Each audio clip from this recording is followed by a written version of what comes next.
Good evening, everyone. This is a regularly scheduled meeting of the Waterville City Council. There are agendas available in the file pockets near the entrance or online on the City of Waterville's website. All items appearing on the consent agenda are voted on in one motion and vote. Generally, these items are routine in nature and do not require discussion. All items listed under unfinished business or new business are voted on separately. First, councilors will be given an opportunity for questions or comments. Once all councilors have had an opportunity to speak, citizens will be given an opportunity for comments or questions. Citizens must speak at the podium and identify themselves. Each citizen will be allowed one opportunity to speak and be limited to 3 minutes. Finally, councilors will be given another opportunity to speak or comment. Citizens who would like to speak on a topic that does not appear on tonight's agenda will have an opportunity to do so at the end of the meeting under the public comment section of the agenda. And we're going to do the Pledge of Allegiance, and then we're going to introduce some people. Pledge allegiance to the flag of the United States of America, to the republic for which it stands, one nation, under God, indivisible, with liberty and justice for all. All right. Messed me up. There was like a lot of voices back there. Ton. All like of them. a chorus. It was Chorus. awesome. All right. I'm going to take a minute to introduce Kyle Bauer. How do you say that, Bill? I'm done, like Jack. Got it. You want to come up and speak? Introduce your team.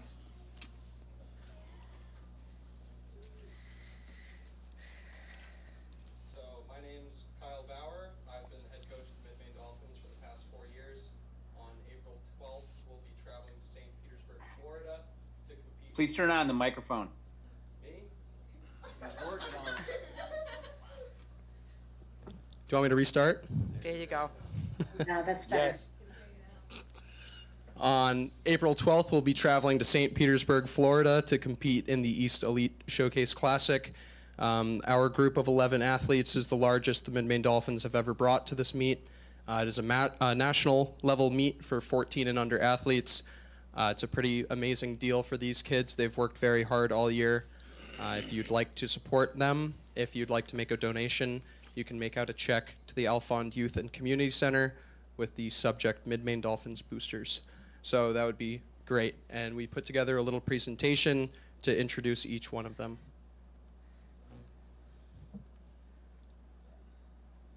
That was my cue.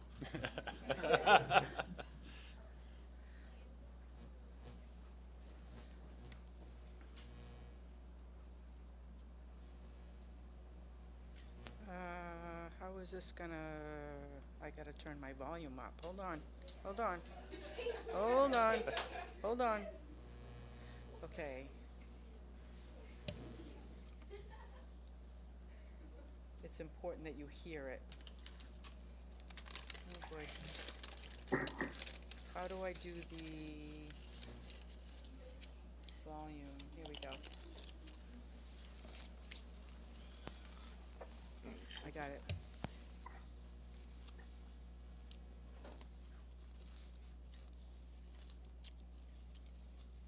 The rest of you didn't bring snacks for the movie?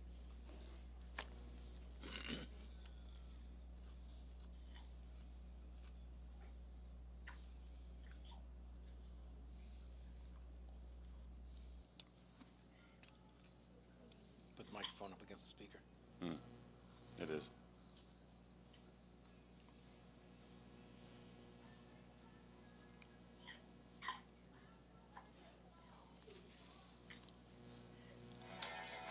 Hey.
so much.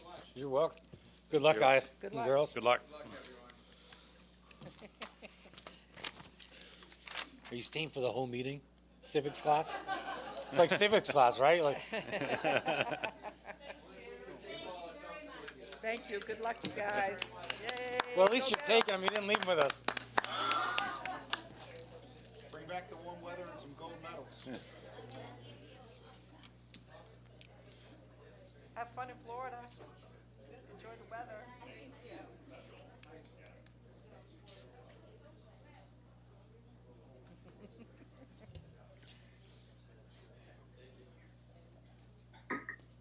Yeah, they would have. Who's this guy? Oh, he's with you. I was like, wait a minute.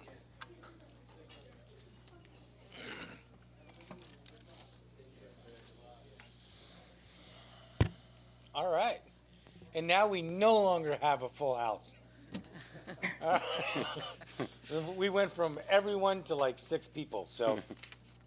All right, let's go with disclosure of conflict of interest.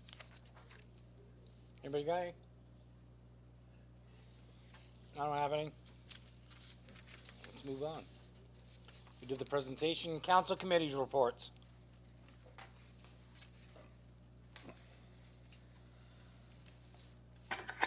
Anybody? Councilor Green? Counselor Frankie has a report. Oh, okay. Go ahead, Claude. Sorry about that. I don't see the name. The TIF committee met a couple of weeks ago, and I prepared a summary of that meeting. There is a lengthy summary that I've sent out to councilors and is, I believe, available from the city clerk. I'm not going to read the lengthy report, but here's a brief summary, and I'll try to answer any questions afterwards. Since 1992, Waterville has approved 16 tax increment financing districts. 5 of those districts have expired or will expire this year. A tax increment financing district captures the increased assessment value of the property in the district. The taxes collected from this captured increase are diverted to the general fund to the appropriate TIF accounts. Funds from those accounts are then used for payments associated with any credit enhancement agreements connected with the TIF with such an agreement. The credit enhancement agreements are a method of subsidizing development using a portion of the increased taxes on the captured increase in assessed value, that's a mouthful, funds remaining in the TIF accounts after the credit enhancement agreements have been paid are available for the city to spend according to the terms of individual TIF programs that are approved by the state. Of the current 11 districts, the downtown district is the largest and does not have a credit enhancement agreement, nor do the natural gas pipeline and the new city center district. The Gilman Street and Mount Mercy are housing districts. They both have credit enhancement agreements. The Hathaway Building and the Colby Dorm both have credit enhancement agreements. The planned development for the old Blackwood factory has a credit enhancement agreement. However, that project has paused due to external factors. We have 3 districts that have not demonstrated any increase in assessed value at this point in their terms. In the meantime, the legislature recently amended the TIF statute to liberalize the kinds of projects that can be funded with the city's share of revenue from captured assessed value. And the TIF committee will be exploring any possibilities that the city may be able to take advantage of based on the amended TIF statute.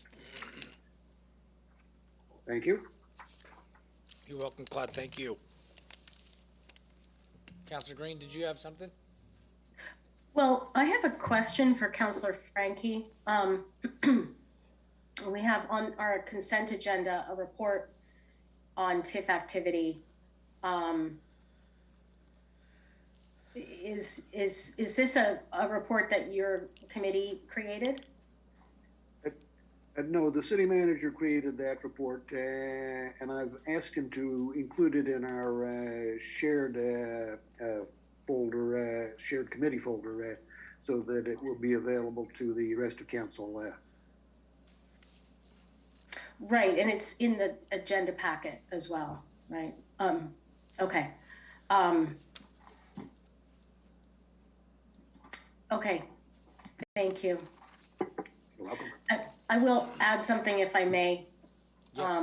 Mr. Mayor. And that is on the regarding the ARPA committee. We have issued an application available for any nonprofit agencies in Waterville to apply for funding. This is not the ARPA funds themselves. It's another pot of money that the city set aside to support nonprofit agencies. And that application is due on Friday. So there is information right on the front page of the website if anyone listening is interested. And you can certainly also contact the city for more info. Thanks. All right. Let's move on to city manager's Councillor report. Klepak is raising his hand. Who? Councillor Klepak. Oh, sorry, Tom. Go ahead. The Recreation Committee met. I don't know if anyone else on the committee was planning to talk about it, but I just wanted to report that the conversation we had was with Matt Scan and Pat from the AYC regarding the possibility that the AYC would take over the programming at the city pool for the summer, and so we were discussing what that might look like and what how the fee structure around that might happen. So that was a nascent discussion that is being held in that committee, and when some of the details of that are ironed out, it will emerge in a more detailed form. Thank you very much. Steve, manager's report. Thank you, Mr. Mayor. First, I'd like to give a couple of factoids regarding the Public Works Department. First, just a quick winter summary. The crews responded to 31 winter events this year. They used 5,700 cubic yards of sand and 1,600 cubic yards of salt. Unfortunately, I have nothing to measure that against, but the numbers sound pretty substantial. Say those numbers again, Steve? 5,700 cubic yards of sand and 1,600 cubic yards of salt. They're out now working on their spring cleanup, cleaning up the sand along the streets and sidewalks, doing lawn damage repair. They're straightening signs and reinstalling signs that were damaged during the winter, repairing potholes, and doing a number of other maintenance projects. We have a lot of potholes, as you know that. What, you mean those big 3-bedroom apartment size ones? Yeah, Some of them are big. yeah, I know I it. lost my truck in I one know the it. other day. It was awesome. I lost a window the other day in one. My wife is wondering how many I can miss. I've seen your vehicle. You want to miss them all. On the park side of things, as Councilor Klepak reported earlier, the brown-tailed moth program has been ongoing since March 28th. Roughly 1,000 trees have been treated with the inserts, and now they're working on private property. That began yesterday, and they expect to treat 500 or more trees. So that's a pretty hefty lift for the Parks Department, and I congratulate them for that work. At the conclusion of the BTM program, they're going to be changing over to their annual cleanup and maintenance of the parks, fields, and trails. There's going to be an egg hunt next weekend, sorry. It's going to be Saturday, April 16th. They'll be partnering with the Youth Center this year, and the event will take place on North Street. It will occur in the morning, I believe. There's a flyer on the Public Works website that gives all the details. In addition to that, there's another flyer there that talks about spring cleanup and where people can take their yard waste and the like. There are certain dates, so the public wants to be aware of that there are only certain dates that they can take their waste to those locations. And finally, from Public Works, after 2.5 years, Justin Ferestian, I believe is how it's pronounced, the Quarry Road Program Director, has moved on. He's also the head ski coach there. We'll be advertising to fill his position this weekend. He's gone over to the Sunday River area to be a ski instructor. Also, you may have read in the newspaper that Consolidated Communications is working on expanding their broadband network, their fiber network. They are working in Winslow and Waterville, starting, I think they've already started, but it's going to be a project that brings fiber optic cable to all streets in Waterville. And they're going to have a pretty good price to attract customers to their system. At least for the first year. They're not going to provide TV, but it will be internet and telephone. Rick's got a question for you. Steve, not to change subject or anything, last year we knew how much it was to skim coat a mile of road. Do you have a new estimate? We had knew last year it was $350,000, but with To skim coat? skim coat the road, You mean like we did on Webb Road? yeah. That only cost $36,000. Oh, well, we got 200 and some odd $1,000 to play with then, in my head. Can you get us an updated cost per mile, Sure. just so we have? But remember, that was just a skim coat. Yep, It wasn't even a leveling course. We just covered the pavement in order to keep it from breaking up. yep, it just gives us, you know, we're not public engineers, we're not hot toppers, you know, but as budget season comes, we need to be educated in things so that we can kind of make wiser decisions, if you will. I will get a cost per mile, Okay. and it's going to be substantially different Yeah, from last year. And we met on this earlier this week. We put bids out for the paving projects that were scheduled for this summer. Didn't get any bids. yeah, And we're having to do it again by breaking up the work as according to what kind of work it is. And the pricing that we're seeing shows an increase in the cost per ton of hot top mix going up from about $80 a ton to over $200 a ton. right, So it's going to have an impact on what we're able to do this summer. yep. Okay. Sorry to be the bearer of the bad news on that one, but Well, we knew it was coming. we gotta know up front. I have more. Keep going. But wait, there's more. The gift that keeps on giving.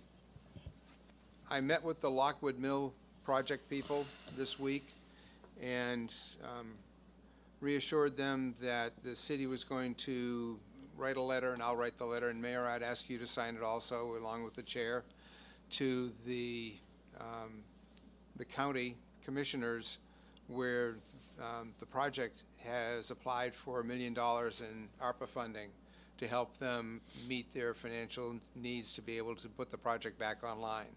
And the letter will be an endorsement of that project. And I think that's what the city can do to try to help get it funded. On the Taconic Bridge traffic pattern,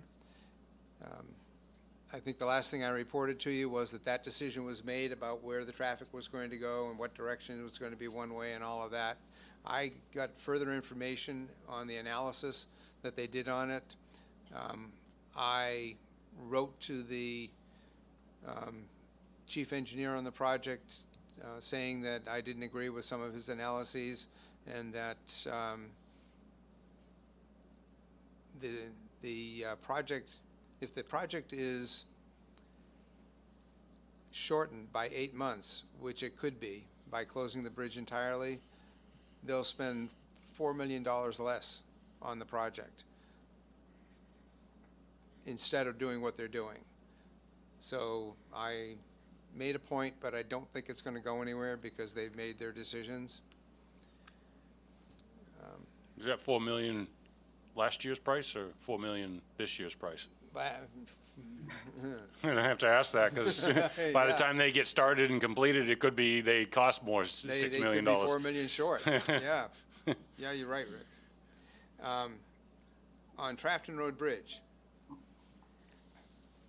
Garvin Donegan of the Central Maine Growth Council and I met along with the Trafton Road Properties owner and his consultant with the state's chief engineer for MDOT.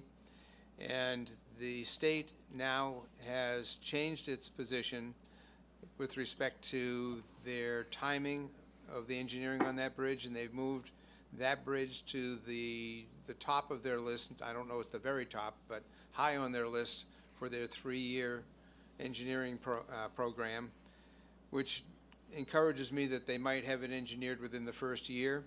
And they've also told us that if we have a live prospect on the line for development on Trafton Road, that they will accelerate the design and make a commitment to build that bridge to coordinate with that development. That's someplace that I wanted to get them to, and I'm happy to see that they've made that commitment so far. Me too. It's not wide enough. On the downtown build grant, the Main Street, Front Street, et cetera project, dates that are important for the public to know that pertain to the project: the Bridge Street, Front Street, Main Street, and Water Street intersection down at the end of the bridge is going to be worked on from this past Monday through an estimated completion date of October 4th. The south end of Main Street, which is where they worked last year, they started working on it again, and that's expected to be completed October 20th. The north end of Main Street, they won't start until April 14th, and they're expected to finish October 17th. And then on Front Street, they started work this yesterday, and they anticipate finishing there on September 26th. Then the College Avenue Colby Street realignment, which is up near where we are right now between the post office and the police department, they're expected to start on April 14th and finish on September 30th. Now, as you all know, the project has an ultimate deadline of mid-November for complete completion, and we anticipate that the contractor is, with these target dates, is probably going to meet that pretty easily. And if they don't, there's a $2,100 per day penalty for going over the time limit. Looking ahead, I'm working with the Chamber and Waterville Creates to put together a celebration or a ribbon cutting for Main Street that would be done whenever it's finished, or we'll have a certain date at some point soon, I hope. And I'd like to get a couple of council members on that working group. Mr. Mayor, I'd like to get you on there also, because I think this is something that needs people who get things done. Oh, that's me then. And, it will be one of those celebrations, I hope, reminiscent of the festivals and celebrations of Waterville of yore.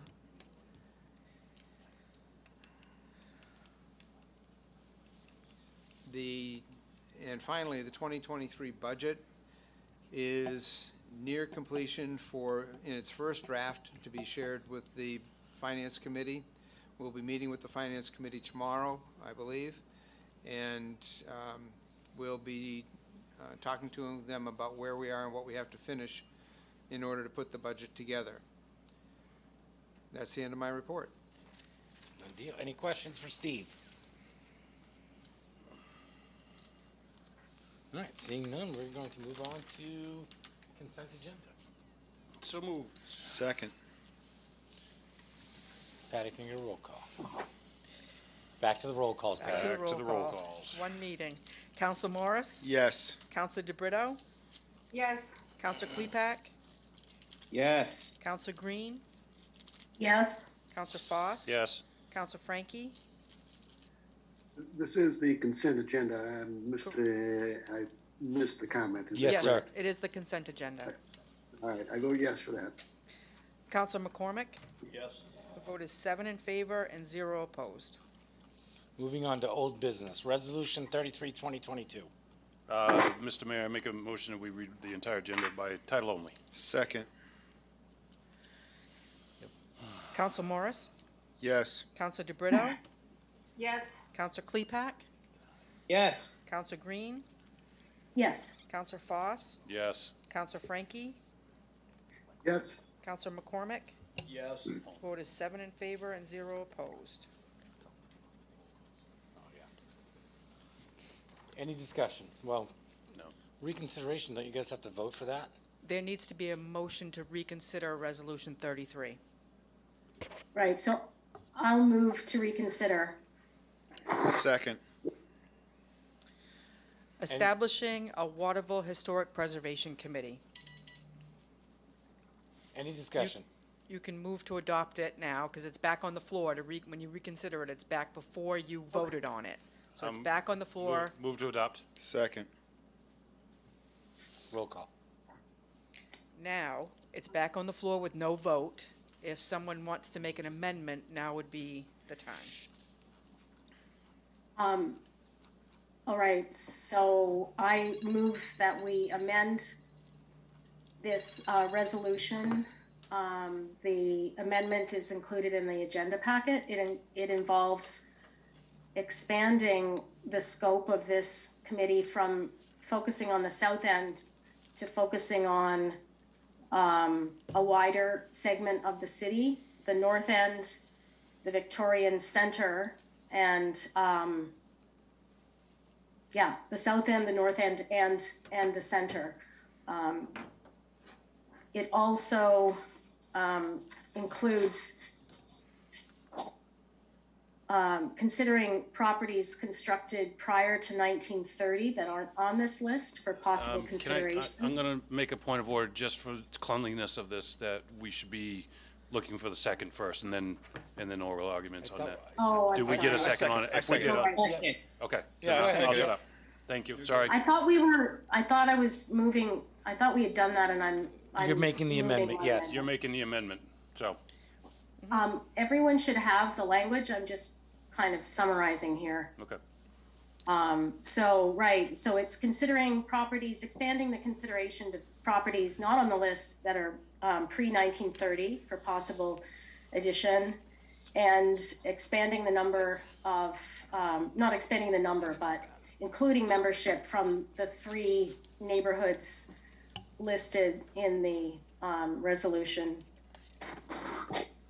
And also including funding for a qualified preservation expert to support this work under the guidance of and standards set by the Maine Historical Commission. So it's really intended to have a wider scope, really focusing on what are the important architectural and archaeological treasures in our city, preserving them, and creating some awareness of the richness of our history.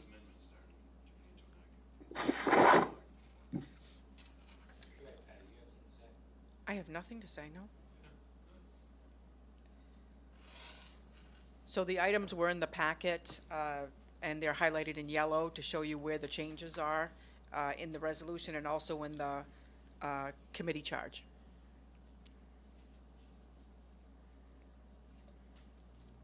Is there a second on her? Yes. Okay. So now we would be voting on that amendment. Why is it getting bigger? Because the south end is not the only area where there are historical buildings of importance. Good. I'm going to second the mayor's concern is why is this getting bigger? I caution that it could turn into a behemoth and start getting out of control. Secondly, the funding for the committee, do you have a set number?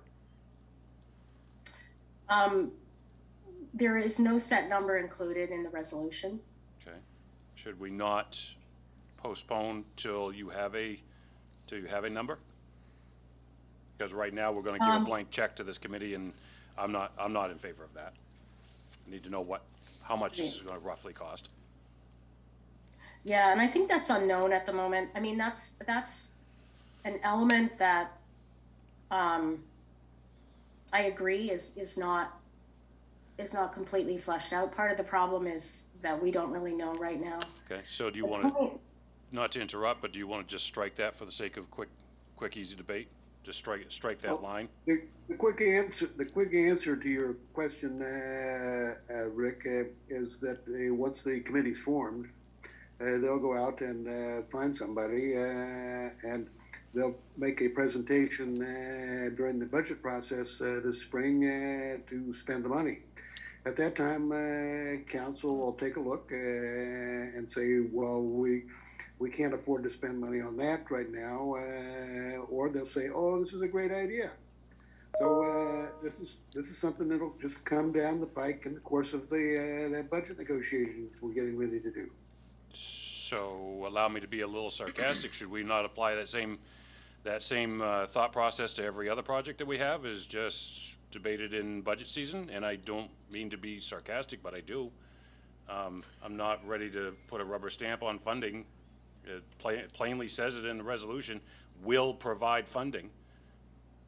Will and shall, So- you know, are indicative of guaranteed funding. So, if I can answer Councillor Please. Foss, I don't have any problem with striking the wording as it is now, but the intent of the wording is really to indicate that support is needed for a professional to guide the members of the committee in doing this work. Might it be helpful to change the word will to may? Sure. I'd make that amendment on top of the amendment, but I can't because the amendment's got to go through. So she's got to change the amendment. I would, how about the city is encouraged to provide? I think that expresses the intent of this line. I could go with that. Sure. Okay. Yeah. Any other amendments? Good.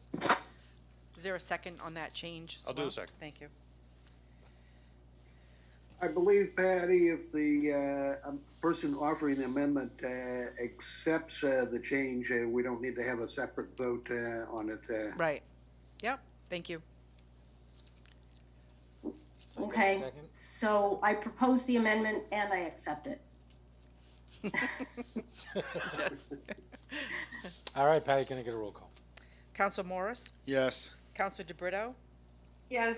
Council Klepak, Yes. Council Green, Yes, Council Foss. Yes. Council Frankie, Yes, Council McCormick. Begrudgingly, yes. The vote is 7 in favor and 0 opposed. Moving on to order 70. Now we need to move it as Oh, amended. Move as amended. Yeah. I am so lost in this one right now, Yeah. I don't know which way is up. Move as amended. Thank you. Second, Thank you. Now I'll take another roll call. Council Morris, yes. Council DeBrito, Yes. Council Klepak, Yes. Council Green, yes, Council Foss. Yes. Council Frankie, yes, Council McCormick. Yes. The vote is 7 in favor and 0 opposed. Order 70, 2022.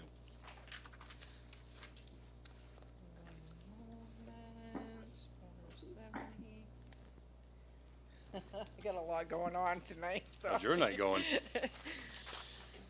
Authorize the use of capital reserve funds, Waterville Public Library. Move to adopt. Second, Any discussion? Seeing none, Patty, can I get a roll call? Council Morris, yes. Council DeBrito, Yes. Council Klepak, Know it. Council Green, yes, Council Foss. Yes. Council Frankie, yes, Council McCormick. Yes. The vote is 7 in favor and 0 opposed. Moving on to ordinance 76, 2022. Amend the zoning ordinance 54 College Avenue, 13 Maple Street, and a portion of 10 to 14 Maple Street. Move to adopt. Second. Any discussion? Seeing none, Patty, can I get a roll call? Counsel Morris? Yes. Counsel DeBrito? Yes. Counsel Klepak? Yes. Counsel Green? Yes. Counsel Foss? Yes. Counsel Frankie? Yes. Counsel McCormick? Yes. The vote is 7 in favor and 0 opposed. All right, moving on to ordinance 77, 2022. Amend the zoning ordinance 146 Kennedy Memorial Drive. Move to adopt. Second. Any discussion? Seeing none, Patty, can I get a roll call? Counsel Morris? Yes. Counsel DeBrito? Yes. Counsel Klepak? Yes. Counsel Green? Yes. Counsel Foss? Yes. Counsel Frankie? Yes. Counsel McCormick? Yes. The vote is 7 in favor and 0 opposed. All right, moving on to new business, resolution 85, 2022. Authorize issuance of a victualer's license to Wild Clover Cafe and Market. Move to adopt. Second. Any discussion? Seeing none, Patty, can I get a roll call? Can, Oh. Go ahead. can somebody talk about what Wildflower, what this is? Yeah. It's a cafe on Silver Street. I believe it's going to be at 16 Silver Street, where the former State Farm building is, right near there. It's a good spot for it. Any other questions? All right, Patty, can I get a roll call? Counsel Morris? Yes. Counsel DeBrito? Yes. Counsel Klepak? Sure. Yes. Counsel Green? Yes. Counsel Foss? Yes. Counsel Frankie? Yes. Counsel McCormick? Yes. The vote is 7 in favor and 0 opposed. All right, moving on to resolution 86, 2022.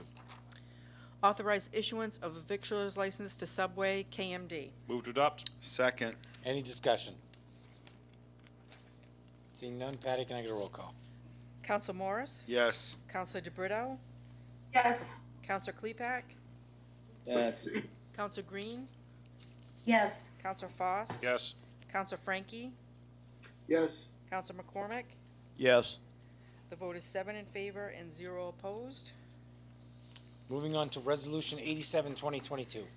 Authorize issuance of a victualer's license to Subway 150 Elm Plaza. Move to adopt. Second. Any discussion? Patty, can I get a roll call? Counsel Morris? Yes. Counsel DeBrito? Yes. Counsel Klepak? Yes. Counsel Green? Yes. Counsel Foss? Yes. Counsel Frankie? Yes. Counsel McCormick? Yes. The vote is 7 in favor and 0 opposed. Moving on to resolution 88, 2022. Authorizing closure of city streets for outdoor dining. Move to adopt. Second. Any discussion? Seeing none, Patty, can I get a roll call? Counsel Morris? Yes. Counsel DeBrito? Yes. Counsel Klepak? Yes. Counsel Green? Yes. Counsel Foss? Yes. Counsel Frankie? Yes. Counsel McCormick? Yes. The vote is 7 in favor and 0 opposed. All right. Moving on to ordinance 89, 2022. Amend the licenses and permits ordinance outdoor dining. Move to adopt. Second. Any discussion?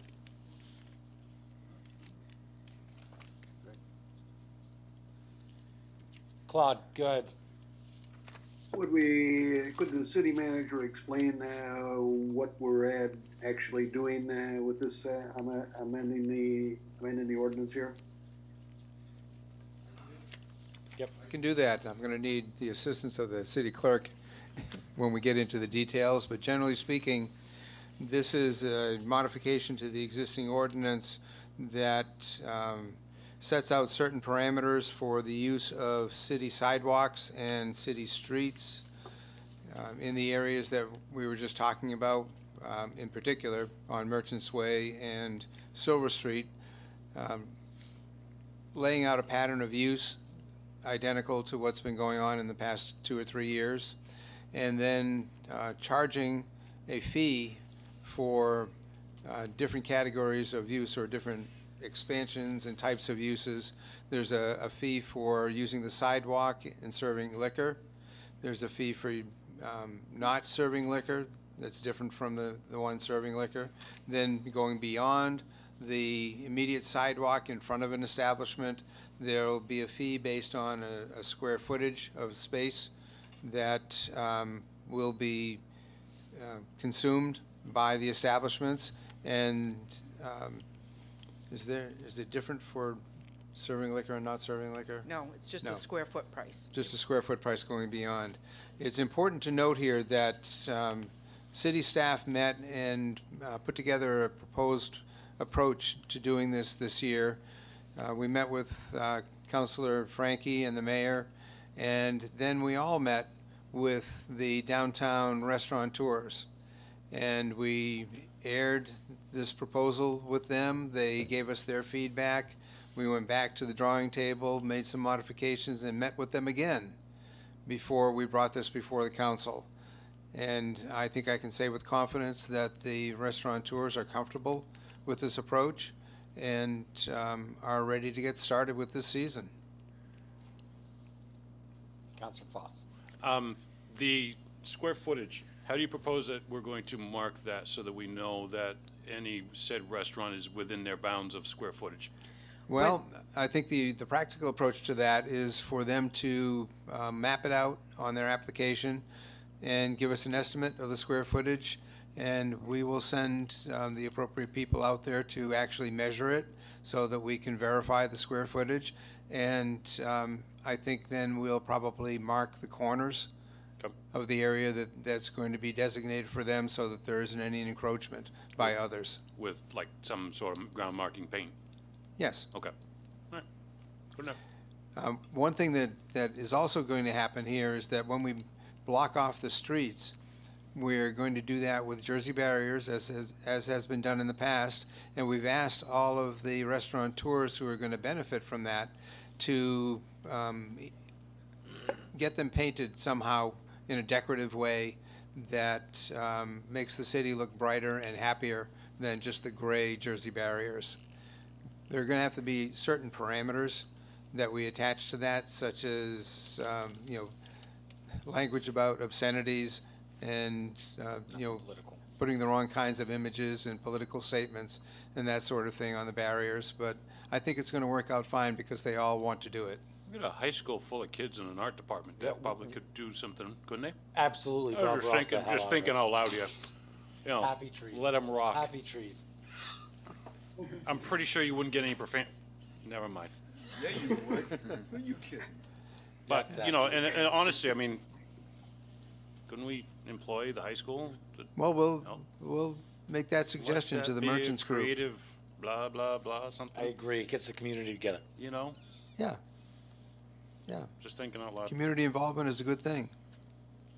So we've been preaching since last year. Any other questions? Councilor Green. Yeah, I just, I'm wondering, on the erection of tents or other shade structures must be inspected and approved by the fire department. What will the criteria be for inspection? Is it size or material or? I think for life safety issues, the chief is here. I'm happy to defer to him. But he had concern about making sure that whatever temporary structures are erected are inspected for safety, to make sure that they're secure. Safe. Okay. Good, Sean. Yeah, I can add to Yes. that just a little bit. Fire department's going to look for a couple different things. One, that they're securely fastened to the ground. For a weather emergency, such as high wind or something like that, was to come up, we want them secured to the ground so they don't go flying and hurt people. And the other primary reason we want to look at it is specific to fire department access.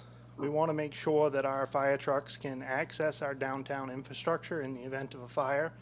And erecting permanent structures in a street that's designed to pass emergency vehicles is not ideal. So I've made my commitment to the merchants and to the city manager and city clerk that as long as we can provide for fire department access and tents are safely erected, that we're going to have no problem with them. Okay, thank you. Any other questions for from the council? All right, Patty, seeing none, can I get a roll call? Council Morris, Yes. Council DeBrito, Yes. Council Klepak, Yes. Council Green, Yes. Council Foss, Yes for now. Council Frankie, Yes. Councilor McCormick. Yes. The vote is 7 in favor and 0 opposed. Moving on to Resolution 90, 2022. Authorized down payment expenditure for electronic energy devices tasers. Move to adopt. Second. Sure, Chief. Chief's going to tell us a little bit more about it.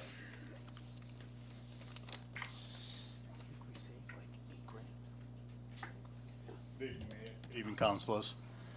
It's time for the department to replace our aging electronic energy devices that we have, commonly known as tasers, and I think I'll refer to them as tasers for the rest of the presentation here. We currently have 11 older model tasers that we purchased outright from a company called Axon. They used to be tasers. They were sold out. They have been in the taser business longer than anybody else and made tasers for the military for a long time before they started selling them to law enforcement. Our current tasers are at the end of their shelf life. They have batteries that are not rechargeable, so we have to discard those batteries. And in addition to that, there's no storage for us to store the data that is collected every time a taser is used. Right now, we have to print that data out and put it in a file folder, and of course, that's not, the best way to store that data. The other thing that I'm concerned about, if we don't move ahead and replace our aging tasers, is that the company is no longer going to support them in terms of training and updates. And that once we lose that, then really it's going to be difficult for us to keep those tasers out there and keep them functioning. So again, we're at the end of the shelf life, which is generally about 5 years for tasers, at least the tasers that we have been buying. In the past, we always bought those outright. When we purchased them, we paid them upfront, and that's how we purchased them for the last 15 years that we've had taser. So now I'm faced with buying the next gen tasers, which are a significant upgrade in technology, obviously in cost, but it comes with storage, training, support. And so right now, Axon is offering a 5-year program that would replace our 11 tasers with 15 tasers. And again, in addition, we'd have all that support, including the upgrades, the technology, the training, the new cartridges. Instead of firing just one cartridge, we're able to fire 2 out of those, which is a significant safety issue for us. So I am recommending that we go ahead and purchase those 15 tasers on the 5-year plan. That 5-year plan would cost us approximately $64,254. That 5-year plan includes all the warranties, replacements, repairs, unlimited storage, and that they give us the option of paying it over the 5 years in 5 equal payments. So that's what I would recommend that we would do for this first payment. What I'd like to do is use $2,000 out of our forfeiture fund, which would allow me to pay that before the end of April. And then we've added an additional $8,200 to my 23 budget so that when the new budget is passed, I will pay the remainder of the first year, which is approximately $13,000, and then budget each year after that, that same amount for 5 years. the taser is probably the tool that we use that reduces the most liability out of any other tool that we use, whether that's a baton or OC spray or any other defensive non-deadly force tools that we use. It eliminates contact between the officer and the suspect, and when there's no contact there, there's no chance for injury to the suspect, to the officer. By the time the suspect recovers, they're in handcuffs, they're controlled, and it's a great deterrent. Just pointing it at people make them give up, which is what we want to do, voluntary compliance. So the taser is a tool we just can't go without. We deploy it probably 35, 45 times a year that we deploy that taser. And how many deterrents we have simply by telling people, if you don't comply, we're going to tase you. I couldn't even start to count. We don't keep that data.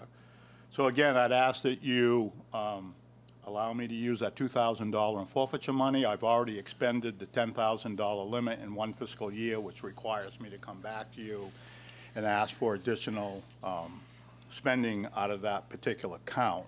One of the big items we purchased this year was a Connex box down to the firearms range, which was approximately $8,000. So I almost capped it with that first purchase. So again, I'd recommend that we go with the 5-year plan, paying it on a yearly basis. Thank you. Chief, if we go with this plan, cost of ownership overall decreases a little bit, does it not? It does. We'll save about $28,000 over the course of 5 years. And we'll increase our training capacity, because with this, we're going to get additional cartridges, training cartridges, which we didn't purchase the amount that we get here because of their cost. Yep. No. Chief, thank you for saving us $28,000. I'm not going to be your test subject with a taser, just like I'm not putting on the suit for rigs. I want to make that very clear. So, However, we are nominating McCormick. I'm not scared.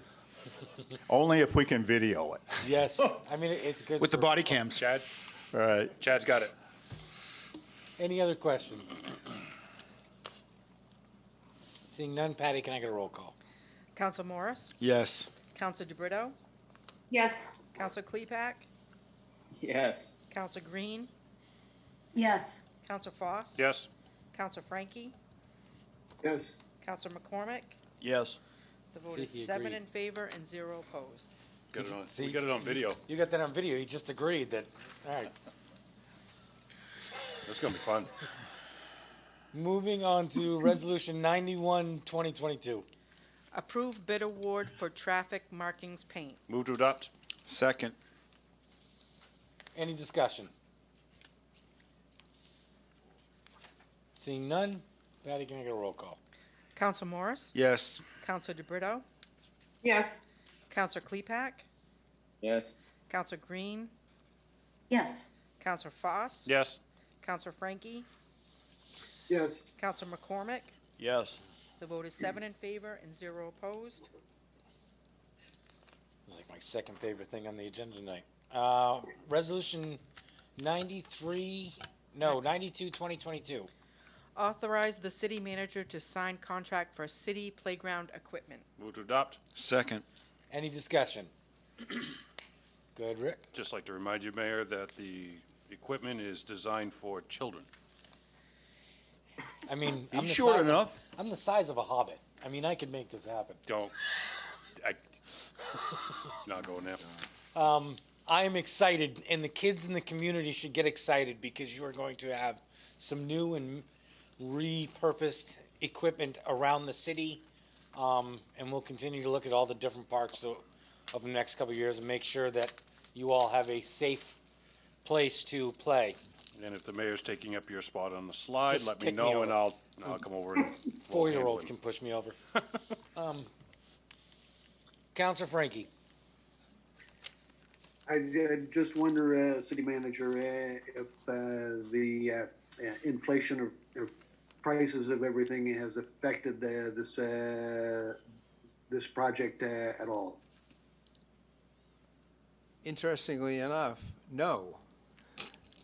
In fact, the estimated cost of the playground equipment was $40,000 higher than the bid price. Oh. So We're we saving money we all over the saved place. some money in this one. Huh. But this is another one of those situations where we need to buy it now because the prices are going up. Counselor Green. Yeah, I'm just curious, is this all the playground equipment in the bond and it's all going all at once to all the playgrounds in the city? That will be very exciting. I believe it is. Yeah, we I got. haven't been told fine. otherwise. Yeah, because the other Okay. one's a skate ramp, a skate park. Right, maybe aside from the skate park. Yep. But, Right. Yes, this well, that's, should include all of them. It's exciting for the whole city. yeah, it's wonderful. Yeah. Where we're having difficulty is with the projects that require paving, just because of the oil prices.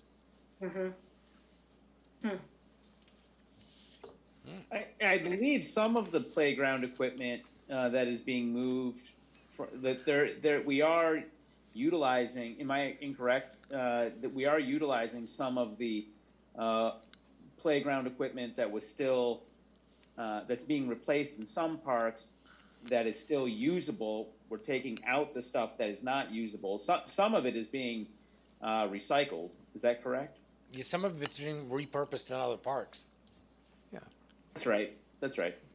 So, No, it's mostly swings and the iron pipe kind of equipment that's being refurbished. What this contract is for is those playground structures like you see at the North Street Playground. This is for new structures all around the city, and as was just said, if there's part of what we already have that we can use again, then we're not going to do otherwise. We'll keep using it. any other questions? Patty, can I get a roll call? There's someone Oh, who's asking a question. Oh, Matt is raised his hand. yep, bring him in.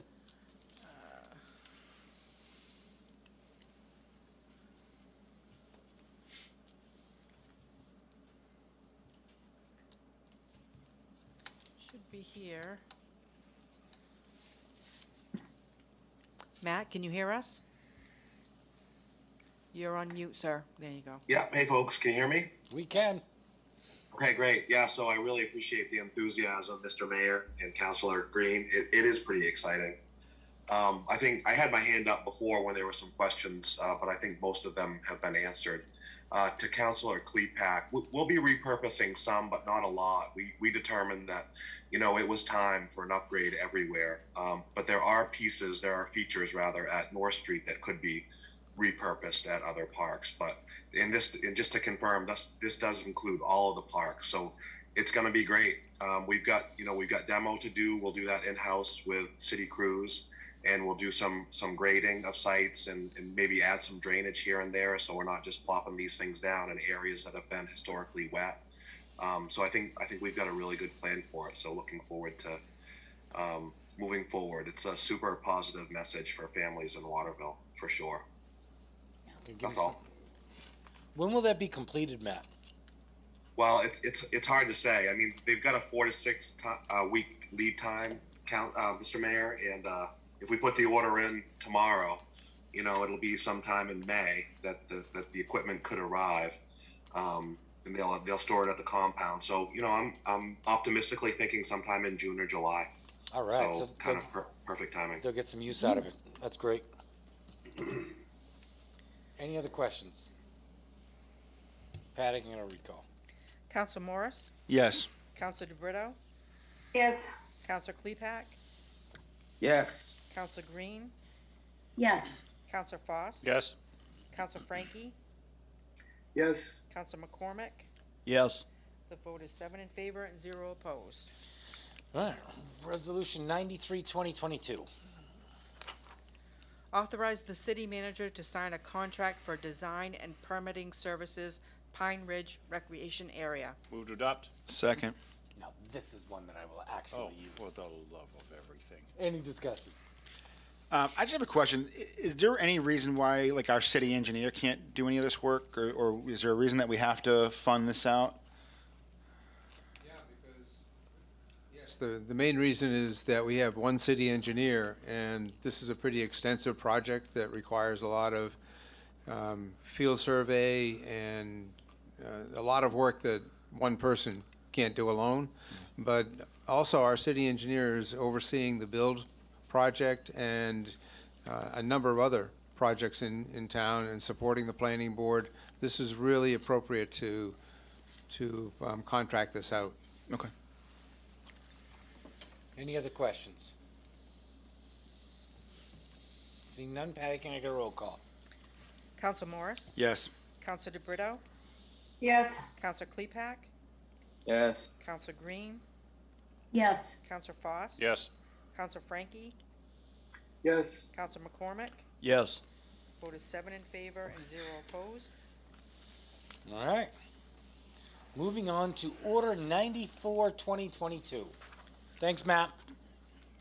Yeah. Oops, I can move Matt out, I guess. Let's go over here. You on vacation? It's fine.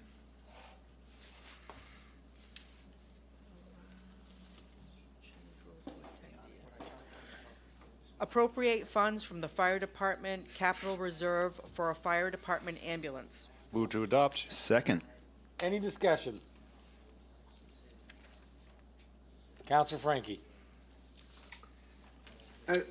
This just seems like a large expenditure that should have come before the Finance Committee before being brought to before council. It seems to me that we're getting way ahead of ourselves on ambulance service. We haven't seen a report on how the progress has gone with the ambulance service for the past year. We just bought 2 ambulances 2 years ago. It seems like we're just getting ahead of ourselves on this part of city operations.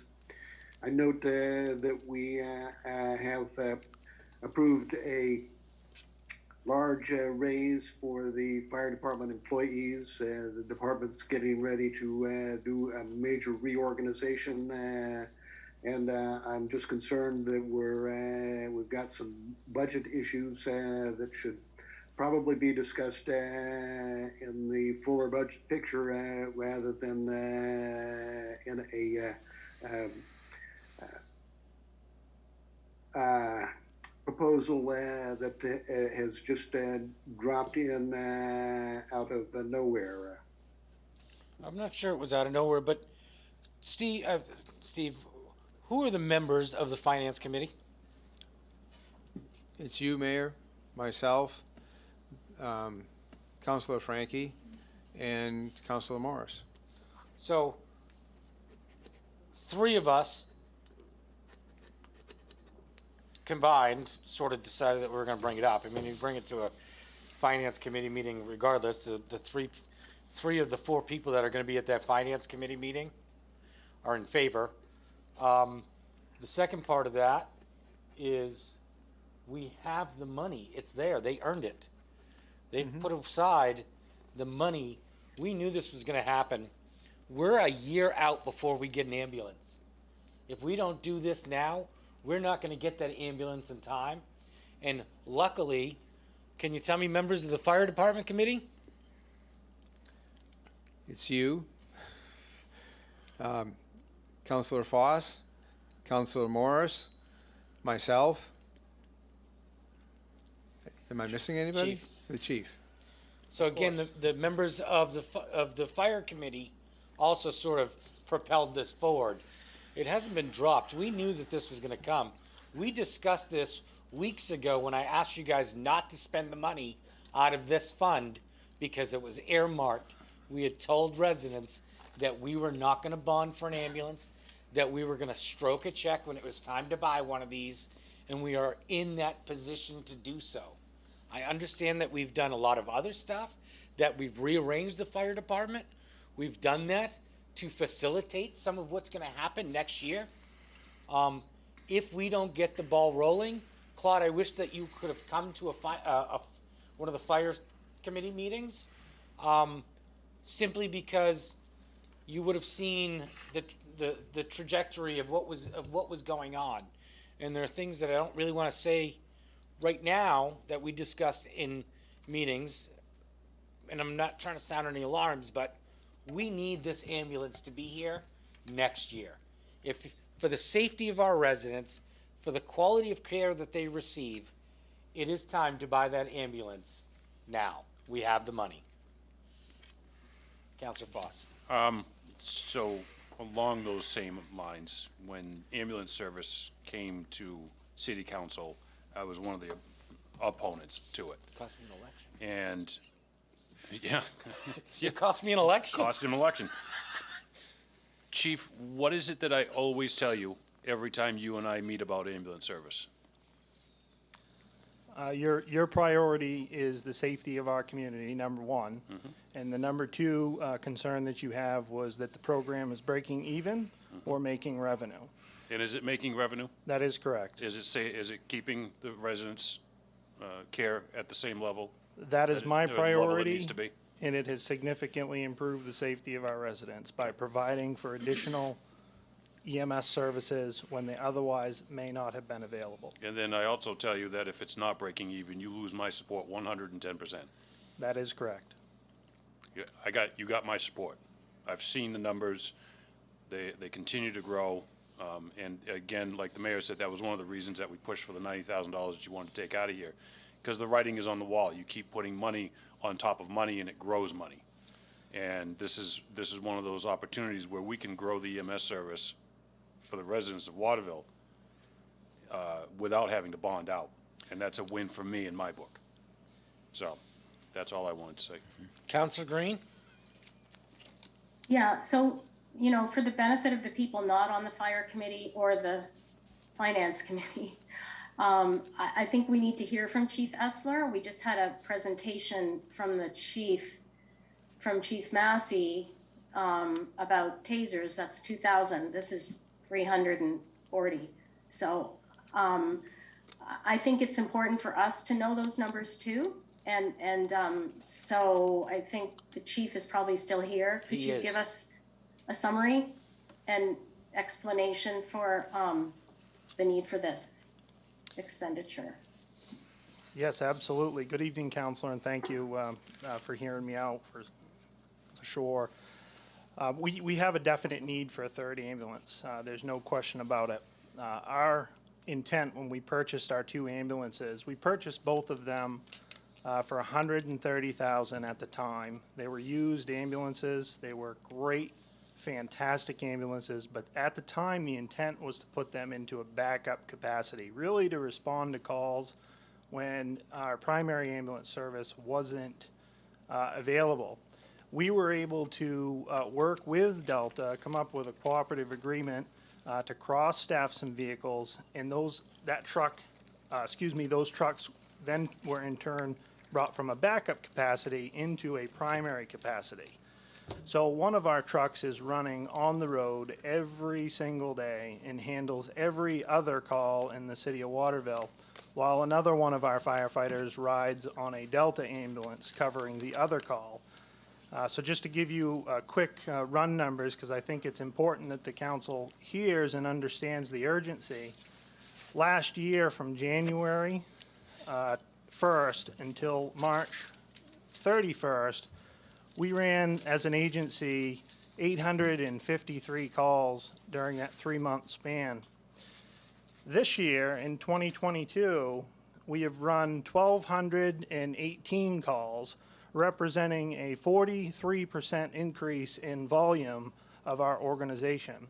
So it is not uncommon for me not only to have my primary ambulance on the road, but my backup ambulance servicing the city of Waterville as well. We also transport Waterville residents to Portland from time to time, and the ambulances have gone as far as Fort Kent.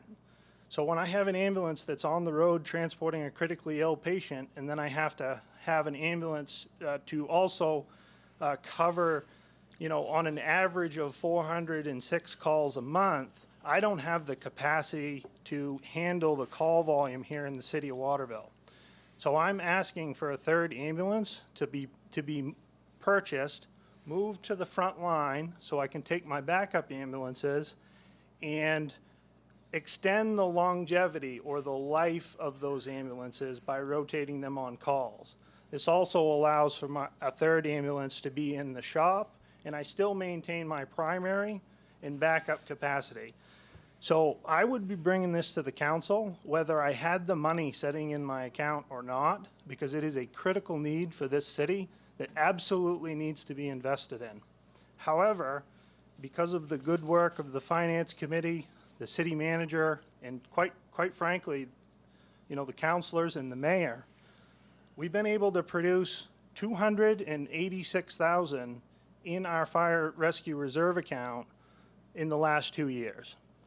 Now, this is the fire department that's gone from making zero money to having a surplus savings account of $286,000 that will do exactly what the mayor has said all along.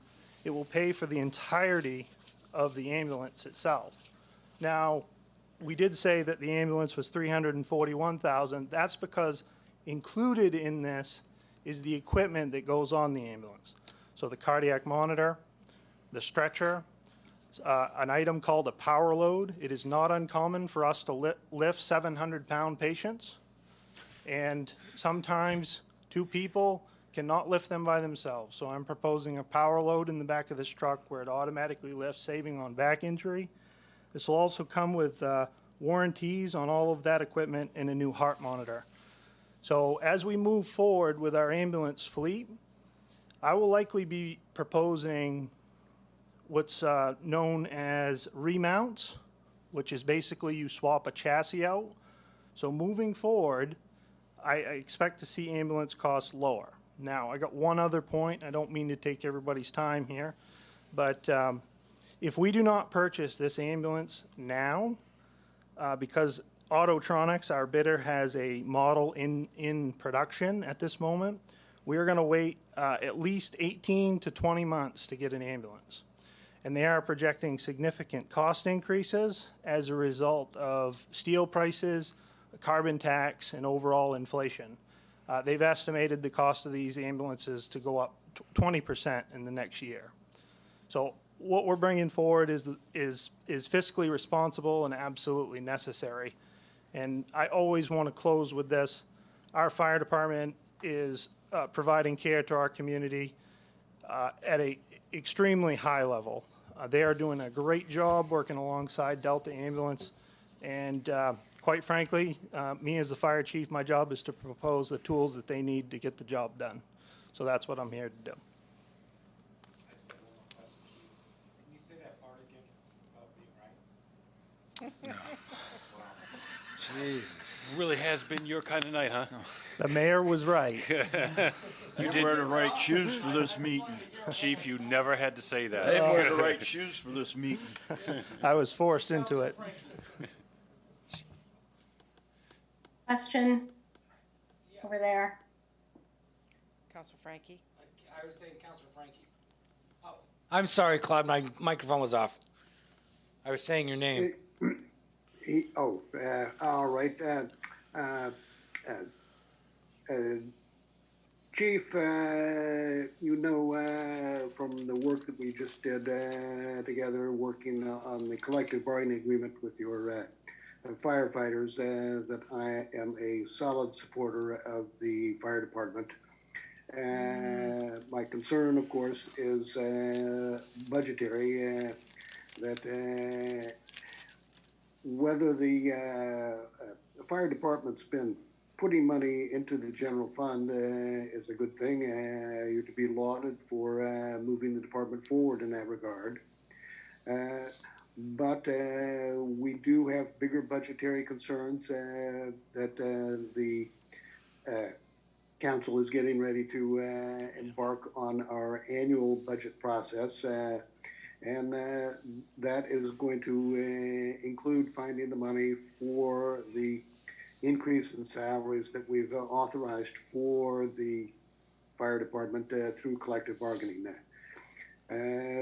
Whether the spending money on the ambulance now is going to put a dent in the budget one way or the other, and that's why I'm recommending that we wait until we run the full budget process before we make a decision about whether to buy another ambulance at this time.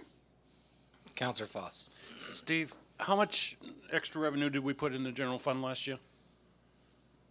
A little over $1 million. Do you have any projections on this year? I think it's going to be another $1 million. Okay. All right. So we've probably got enough to cover this pretty well along with the 292 that he's got, or whatever's in his, what is it, 280 that's in the account? 290. 290? Okay. Counselor Green. Yeah, we couldn't hear Steve's answer Okay. online here. I'm sorry. So give those answers again. So last year, how much money did we put in the bank? About $1 million. And how much are we projected to take in extra this year? Probably another $1 million. Okay.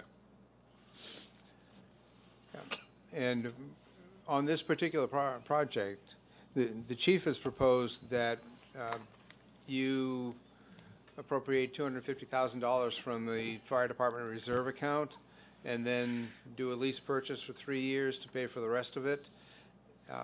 But my analysis of the numbers says that if you pay for the entire vehicle now, the $343,000, then we end up saving, because there's a discount for prepayment that takes the price down to $339. So if you give a loan, let's say, to the fire department reserve account from the general fund of $90,000, we can save $5,000 on the purchase, and then over the next 3 years, the reserve account in the fire department can pay back the general fund for that loan. Yeah, and even our worst case scenario is at $33,000 being easily absorbed by the $1 million plus that we're taking in over and above our normal. I would say normal so, money. yes. Yeah. Okay. I just want to make sure. $33,000 less than $1 million.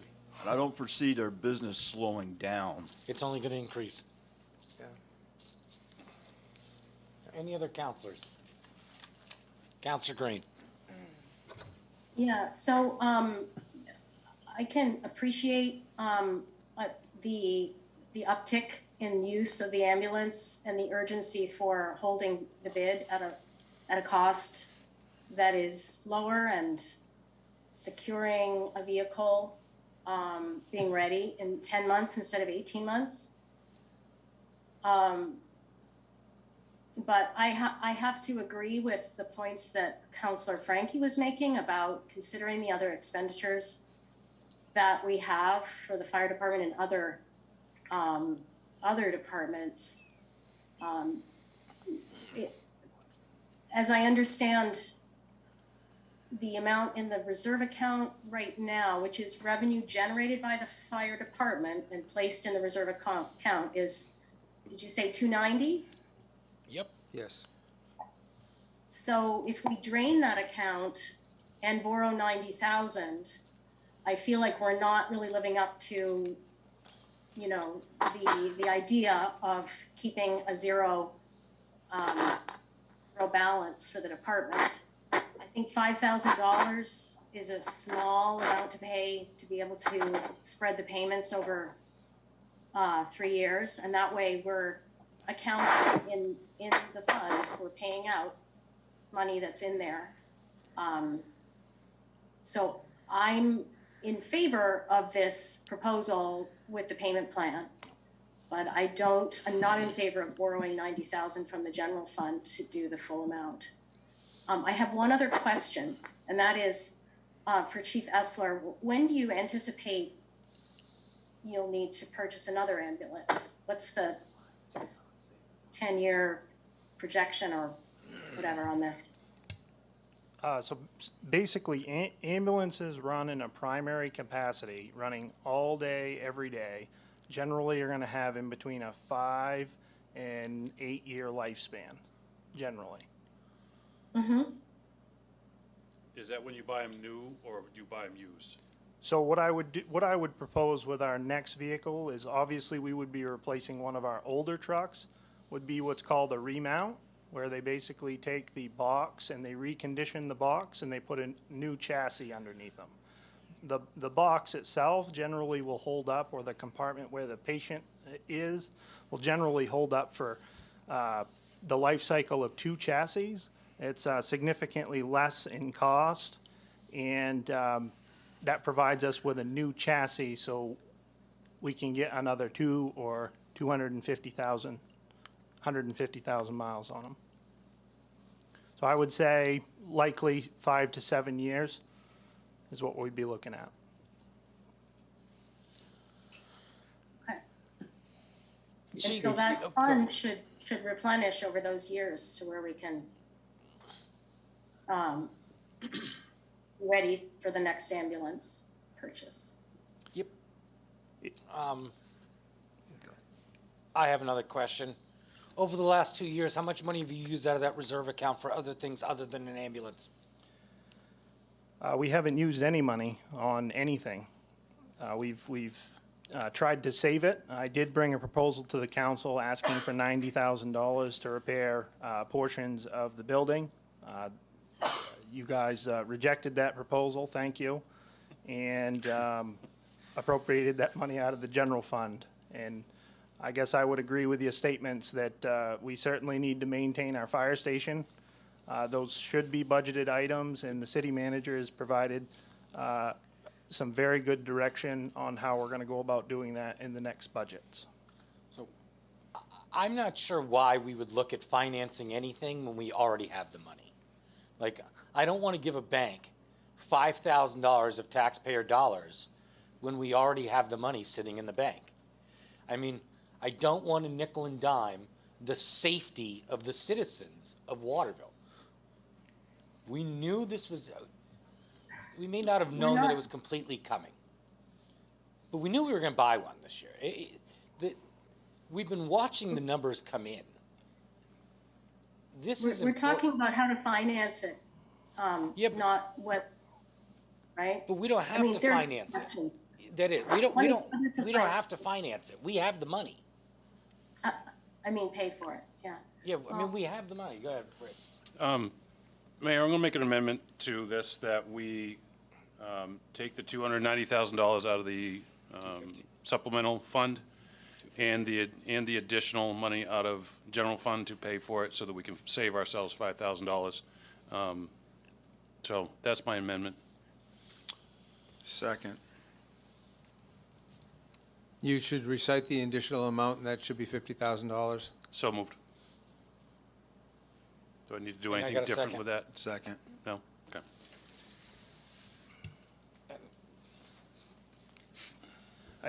I just have one comment, if I may. Yep, go ahead. One of the benefits to having this fund is if something was to go wrong, something was to break, an accident was to occur, that we had some money or a savings account to fall back on. You know, while I certainly agree with the city manager's approach, and I agree with what you're saying, Mayor, about we're either going to finance it from a bank or we can finance ourselves and save $5,000. But if I could bring forth another recommendation, it would be $250,000 out of that account, not the entirety of the amount. That way we have a little bit in reserve. And then essentially, the fire department would finance the remaining balance off the city. Yep. With the intent to pay that back over 3 years. And I will bring you a proposal to make that transfer every year in that amount of money so that the fire department pays for the purchase in its entirety. And that's the proposal, that's the motion I've made. Okay, I heard On- 290. And he said 250, and I've concurred with that. Okay, perfect, thank you. Yep. And I'll be watching for your So it's recommendation. 250 and we're going to borrow the 90 from the river. city. It's 250 Plus the from 90 from the city. reserve account and 90 from the general fund. Yes. That we keep adding millions of dollars to. And I got a second. Yep. Counselor Frankie, I saw your hand, sir. No, just a quick comment, is here we are entering the budget season, and just as we did last year, we're gonna spend money before we've taken a look at the big picture. I think we're already going down the wrong road here, and I'm opposed either way to buying this ambulance. Noted. Patty, can I get a roll call? Oh, sorry, Klepak, go ahead, sir. I hate to make you repeat yourself, Sean, but, or Chief Essler, would you just, reiterate, we need, so to Councilor Frankie's point, we need to lock the price in now, and we would lose that if we were to wait until the budget season. Is that correct? Is that what you said? That is correct. As you'll note in my council memo, we went out to bid and 4 different manufacturers bid on this proposal. I had an opportunity to talk with each of them individually. They all agree unanimously. The prices of these ambulances are going up. There is no question about that. The other thing that they all agree on is the timeline for delivery is all over the place. 3 of the manufacturers have cited 18 to 20 months. One of the manufacturers have given me an unknown delivery time frame. And the only manufacturer that has one in production remotely close to what we're looking for is Autotronics, and they say an 8 to 10 month delivery. So I'm extremely concerned about getting in line to purchase an ambulance now, or I would not be bringing this to the council for consideration. Thank you. Counselor McCormick. I like him more. I'm sure. As we told the chief earlier this year with these funds, he's not to use them to repair his building and buy a refrigerator and everything else. This money is earmarked for an ambulance. If he can't use it for an ambulance, he's not going to use it for payroll, because that's general fund. This money was earmarked for this ambulance. If he can't use it for one, he's not going to be able to use it for the other, because now you're condescending yourself. This money was set aside for an ambulance. Use it for the ambulance. I was going to pull out a Princess Bride reference, but I'm absolutely not going to. Thank you. Any other comments? Counselor Green. Yeah, so my issue is really not with spending this money for an ambulance. It's more about borrowing from the general fund in addition to pay for, because there isn't enough money in the fund right now for the ambulance we need right now, right? And, you know, I am concerned about the amount. The expenditure it's a huge amount of money. And we are pre-budget season, and we have a lot of unknowns. And also we were presented with 2 different payment plans, but it sounds like the preferred option is to pay it up front and borrow the $90,000 from the general fund, just to be clear. Yes. I think I heard Chief Essler saying that he would pay back the general fund out of revenues going forward from this fund. And I think for me, that's an acceptable compromise, as long as that is part of this. I'll make that part of the amendment. Deal, okay? I'll make Yeah. that, and I'll be watching from Winslow and come over here and sit in the bleachers again, and You better pay attention to what Winslow's doing. They're going to need your hey, help. I'm right here, I can hear you. They're going to need your help. Well, So it gives me a chance to be tougher on the holding the bottom line than you, Councillor Foss. So I'm feeling, you know, very fiscally responsible here. I think that's an extremely fair compromise, and we have every intention of paying for it, but I did want to just comment on one item that you said. The 250,000 that we're proposing to put down will pay for the entire cost of the ambulance itself. What it does not pay for is the equipment that goes on the ambulance. So the money that we're borrowing is actually for the stretcher, the power load, and the heart monitor. So it's the equipment on the truck. So the mayor was correct in his statement that the money that we have set aside will pay for the entirety of the ambulance. Okay, fair enough. It wasn't clear from the bids that included equipment. I'll just say one other thing, and that is, I think it's probably, I would rather not drain the account. So, for whatever reason, so I think it seems like we would be though, taking the 290 and then adding. We're gonna take the 250 and then take 90. And add, okay. So All that'll right. leave 40 in that account just in case. Okay, got it. Counselor Frankie. So that begs the question, Chief, is there, if the 250 buys the ambulance, which won't be delivered until next year, wouldn't it make sense to simply put the furnishing of the ambulance into next year's budget as a budget item? Yeah, this was all one bid process, and we faced the same problem that we've already discussed here, is the prices of this equipment are going up. So now is the time to buy, to lock in the pricing and to save against potential inflation costs. So for the equipment as well? That is correct. Yep. Counselor Green. So just to clarify, was the equipment part of the bid that you received from Autotronics? That is Is correct. that a package? I Okay, put out, Mm-hmm. I'm sorry, Counselor, I cut you off. Well, just to clarify that the total bid was, it's a package deal. It's not like you can say, we'll take the ambulance for 250 and. That is correct. We put out to bid a fully equipped ambulance with the equipment being optional.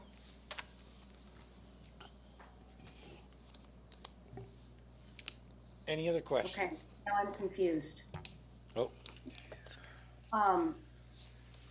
So the equipment was optional, but it's included here? That is correct. Why would I would not propose that we purchase an ambulance without the equipment to transport a patient. So when I went out to bid, we went out to bid for a fully equipped ambulance that's illustrated in the memo. The bid included a 2023 Ford 2x4 ambulance, stretcher, power load system, and cardiac monitor. And the reason why I listed them as options is because if we decided to not stay manufacturer specific, so if one manufacturer provided a different manufacturer of equipment, I listed it as an option, but as I present it to the council, it's a package. Yep. and as somebody Okay. who might need that, I want you not to make it optional. I'd rather it It's- be on the it- it's a required I'd much rather it be on the purchase. ambulance. I mean, I think that the tricky term here is optional. It was optional for the bid process, but not for the fire department. That is Right? correct. It was optional for the bid process. It's general practice in emergency services to buy that equipment with the truck manufacturer because they generally get the best deals, and it also requires the manufacturer of the ambulance to mount all of this equipment. So therefore, they have to be involved in the process anyway. So it is very, very, very common to purchase an ambulance with the equipment on it, the big equipment. You know, the $90,000 worth of equipment. So that's common practice. Okay. Any further discussion? Patty, can I get a roll call? So this is on the amendment, Rick's amendment, which is which 250. is 250,000 We're from, gonna borrow 90 from general fund.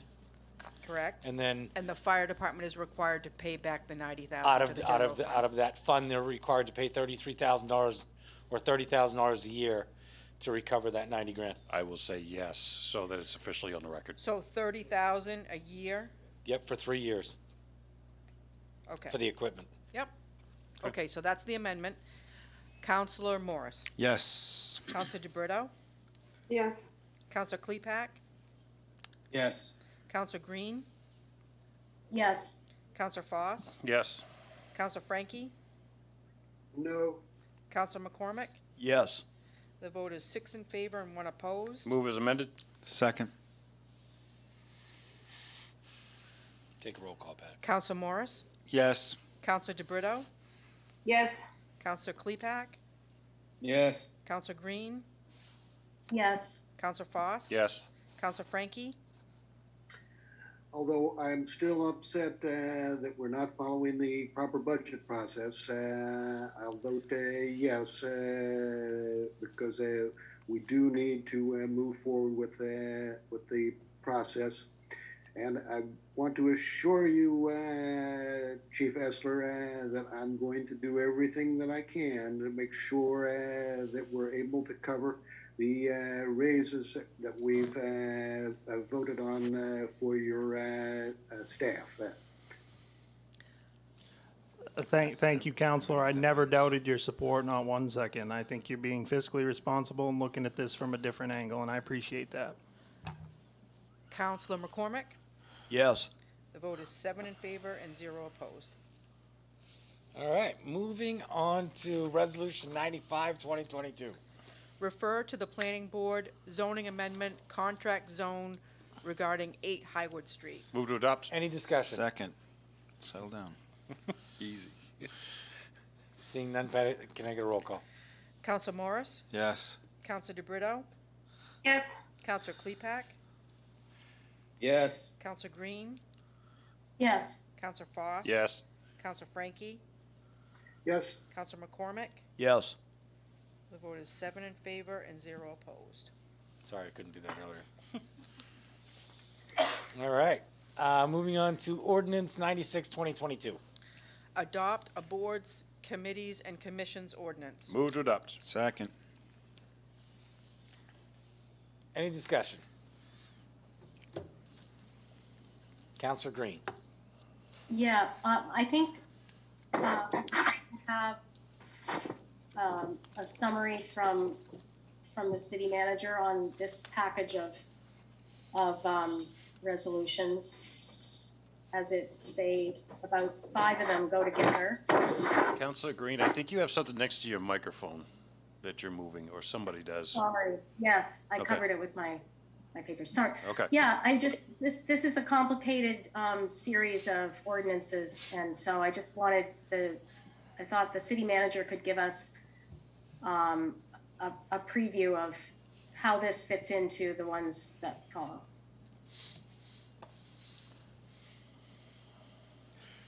My Okay. turn? Yep. Okay. We've put together a series of ordinance creations and amendments here that bring a semblance of order and to a framework of how the council goes about appointing or creating committees and appointing people to them. This first step is the creation of that basic framework that separates the statutory and quasi-judicial committees, as well as the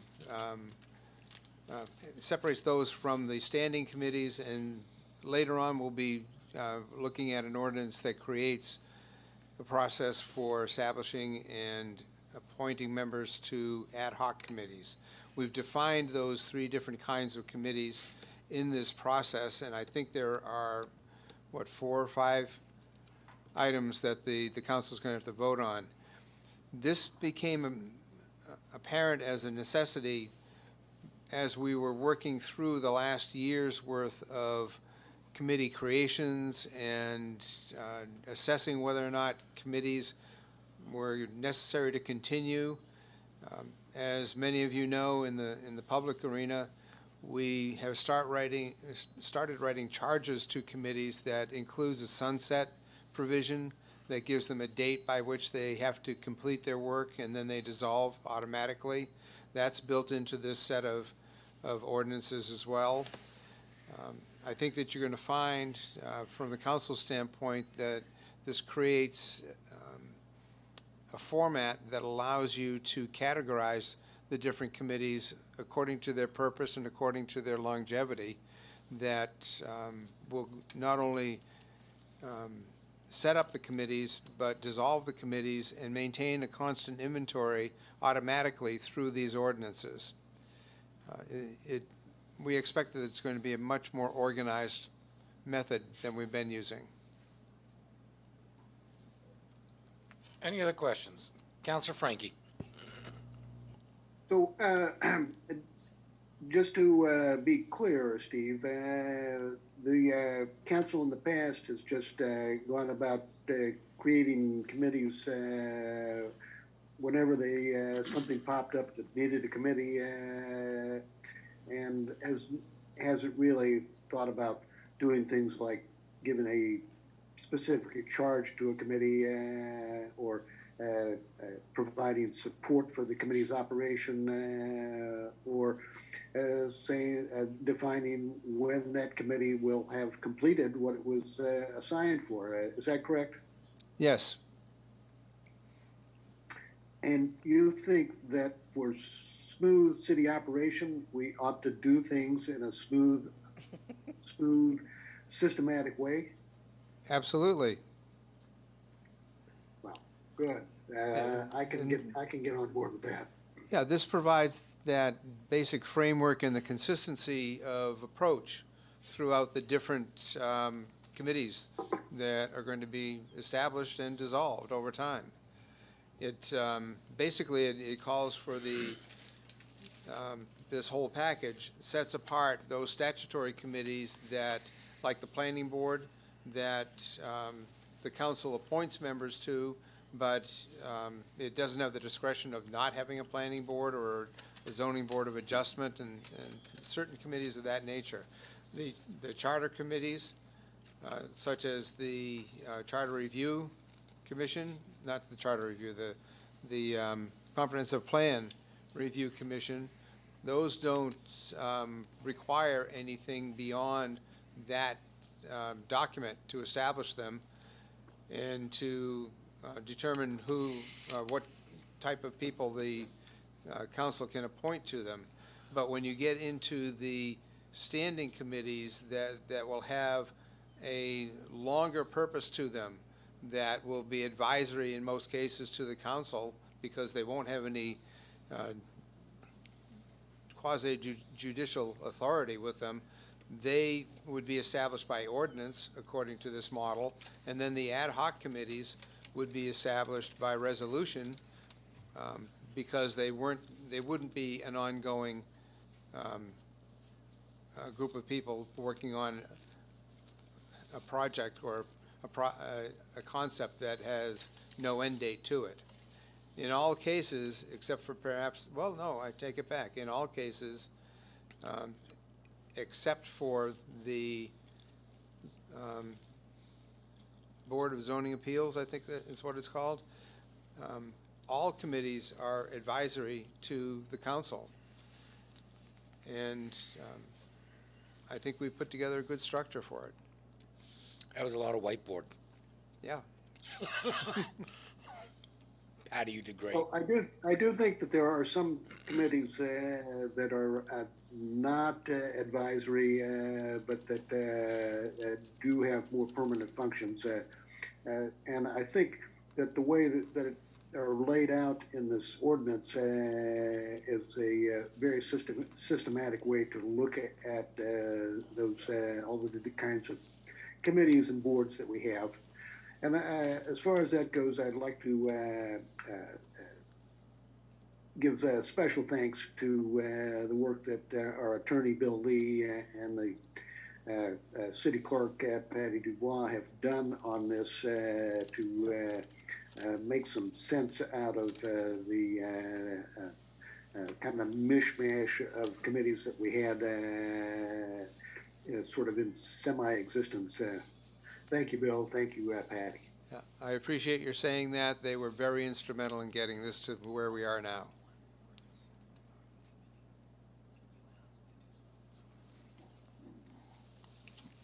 Any other discussion?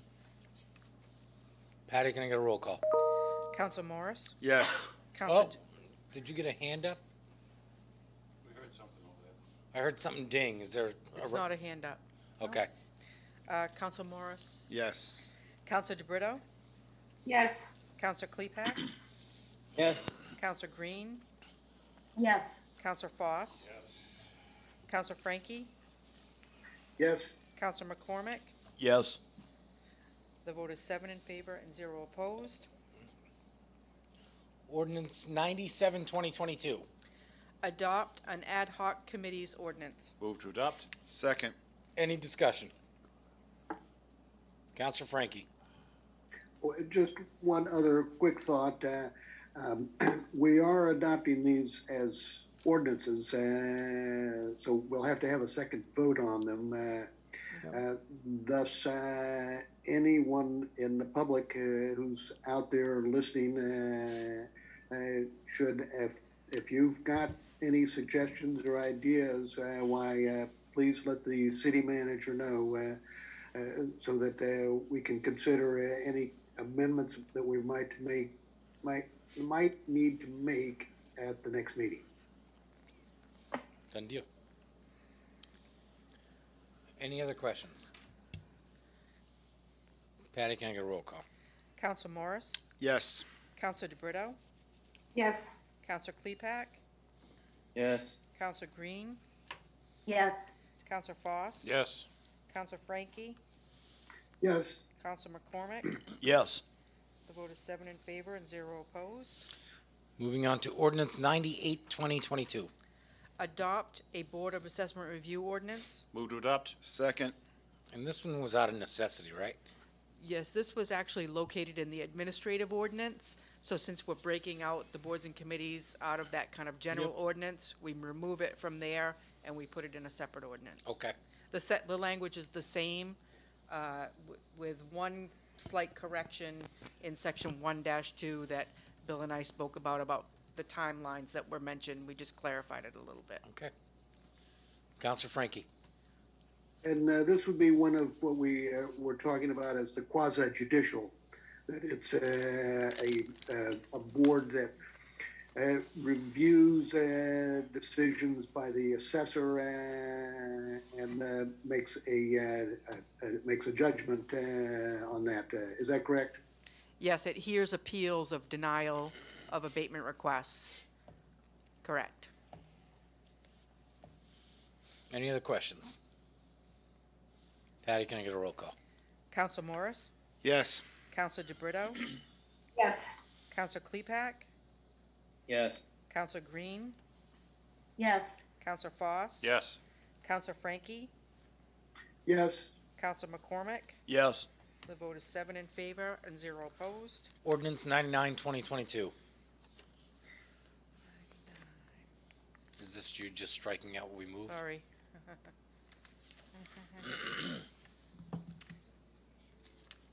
Yes, I just can't get to it. Amend the administrative ordinance to remove Article 6. Move to adopt. Second. Any discussion? This is just more housekeeping, right? Correct. This removes that kind of general section from the administrative ordinance about the appointment process and moves it so that it can be incorporated into those previously adopted ordinances that we just passed.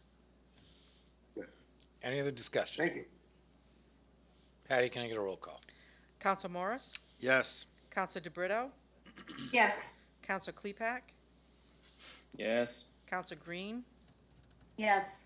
Council Foss? Yes. Council Frankie? Yes. Council McCormick? Yes. The vote is 7 in favor and 0 opposed. Moving on to resolution 100, 2022. We've already done 100 of these. Second. Dissolving ad hoc committees. Let's move this thing on. Messed me up now. There was a pause. Usually that means I missed Move the to vote. adopt. Any discussion on dissolving the ad hoc committees? Counselor Frankie.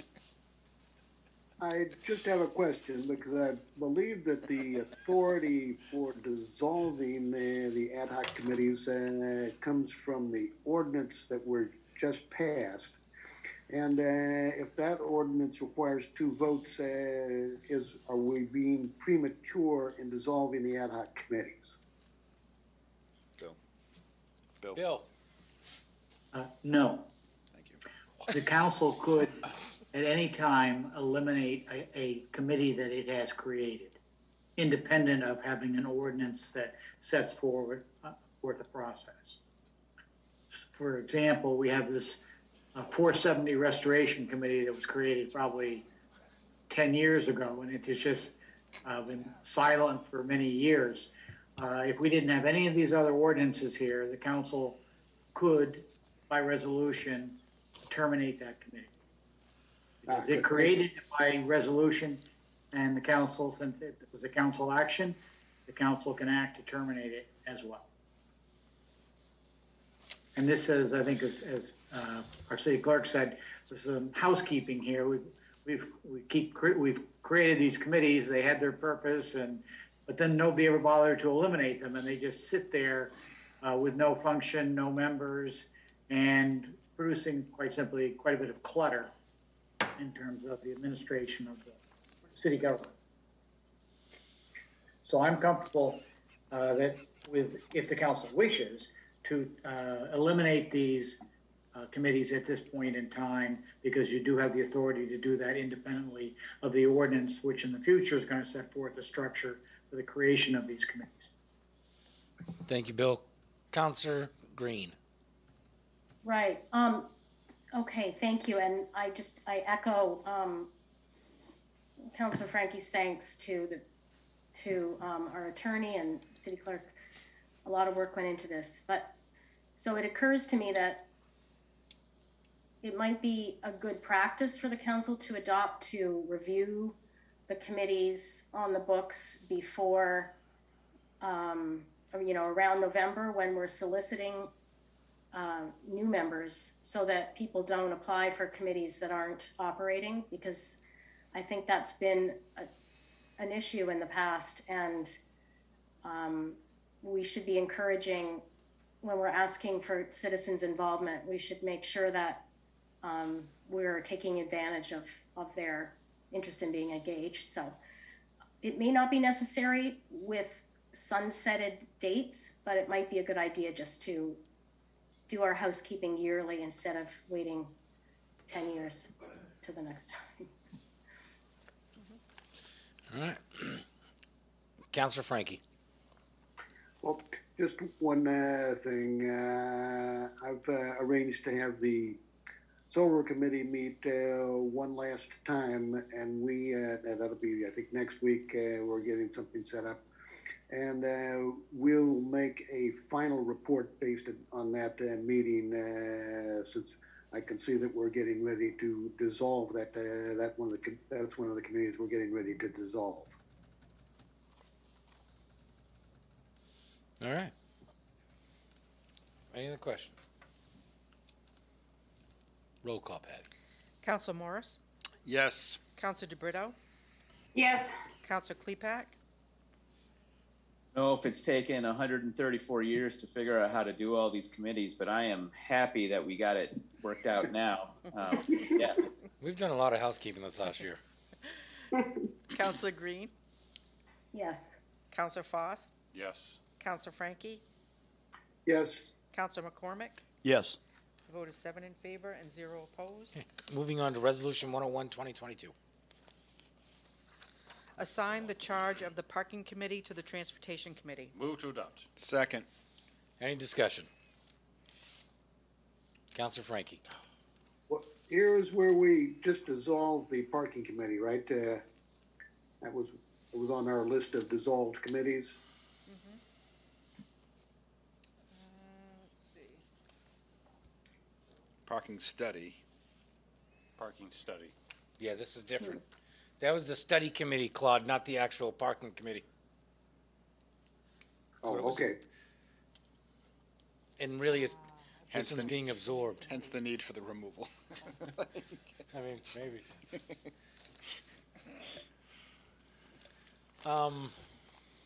And there are currently no members on this, correct?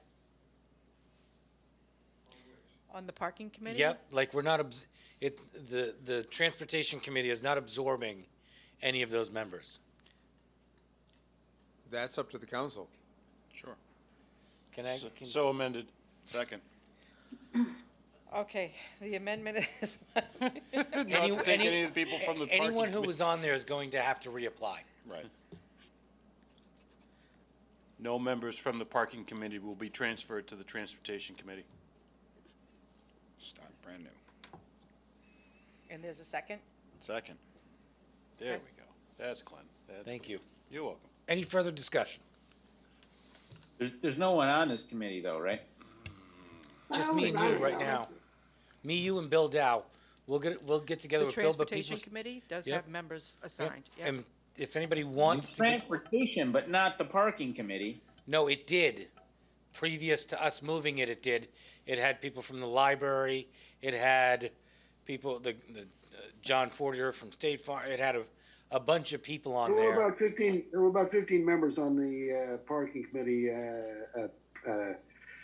Mr. Mayor, and quite frankly, the meetings used to always degenerate into name calling, so we never really got much done. Which is, so for lack of a better that's term, one I've of always those said committees- blow it up. it's one of those committees that sort of dissolved itself. Works for me. Any other discussion? But I would point out that downtown is going to need some attention. I think more attention than we're going to get just from the transportation committee. We'll see if they want to split off to a subcommittee. Councilor Green. Yeah, what, it was I think it was my idea to transfer the charge of the parking committee over to transportation, since they would be looking at how people move about the city, and parking is an important piece of that. But I'm not sure what the actual charge of the parking committee was. I don't know if that needs to be clarified, but I also didn't see, if the parking committee and the parking study committee are different, then do we need to dissolve the parking committee and just absorb the charge? That's what we're doing. I think that's what we're currently doing. Am I mistaken on that? Okay, and do we Okay. have, all right, I do not believe that we have an actual charge for this one, right. but I think okay. that we can work that one up for the committee to look at, and maybe they can report back. Perfect, sounds good. But I Claude, I will make sure that we make the downtown a priority. All right. No questions? Patty, can I get a roll call? Counselor Morris? Yes. Counselor DeBrito? Yes. Counselor Klepak? Yes. Counselor Green? Yes, Counselor Foss? Yes. Counselor Frankie? Yes.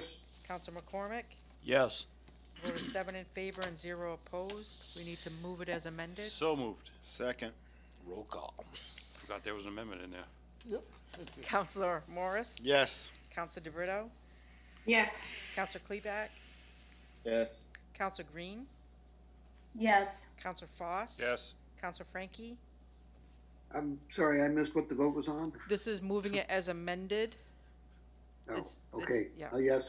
Yep. Counselor McCormick? Yes. Vote is 7 in favor and 0 opposed. All right, moving on to public comments. Do we have any hands up? I have a Patty? question. Oh, go ahead. So does the transportation committee right now, does it have members? Because I thought it was on that. It only has a few members. Oh, okay. It does, yep. Patty, not Patty, public comments. Well, Do I have anybody out there for public comments? No hands raised. All right, moving to councillor comments or updates. I have one. Go ahead. More of a like a personal nature today, but I'm pretty excited about it and I'm happy to make it. Today at 1:44, I became a grandfather.